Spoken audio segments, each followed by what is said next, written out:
வள்ளலாரின் வழியில் திமுக ஆட்சி நடப்பதாக பெருமிதம் தெரிவித்துள்ள முதலமைச்சர் மு க ஸ்டாலின் தமிழர்களின் பண்பாட்டு அடையாளங்களுக்கு வேறு வண்ணம் பூச முயற்சி நடப்பதாக குற்றஞ்சாட்டியுள்ளார்.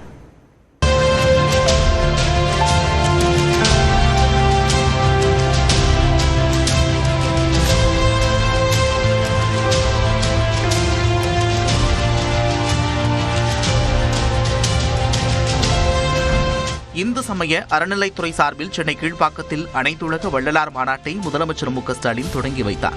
மேலும் வடலூர் வள்ளலார் சர்வதேச மையத்தில் முடிவுற்ற கட்டுமானப் பணிகளை காணொலி காட்சி வாயிலாக திறந்து வைத்த முதலமைச்சர் சென்னை திருவொற்றியூர் நெடுஞ்சாலைக்கு வள்ளலார் நெடுஞ்சாலை என்று பெயர் சூட்டினார்.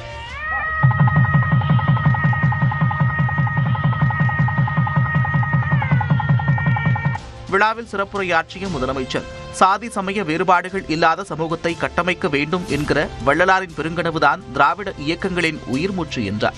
வள்ளலார் தமிழ் சமூகத்தில் உதித்த புரட்சியாளர், பண்பாளர். அவரை போற்ற வேண்டியது தமிழ்நாட்டுடைய கடமை.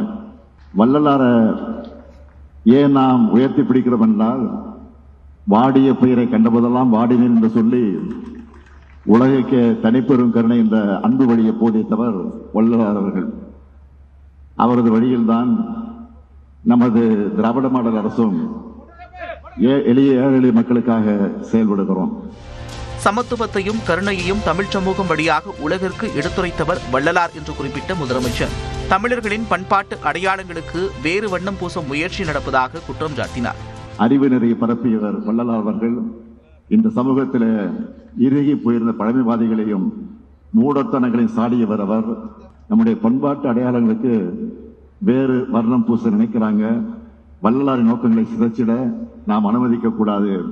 பிரிவினை சக்திகளுக்கு ஒருபோதும் இடம் கொடுக்காம அன்பும் பண்பும் அறனும் கருணையும் கொண்ட சமுதாயத்தை உருவாக்க உழைப்போம்.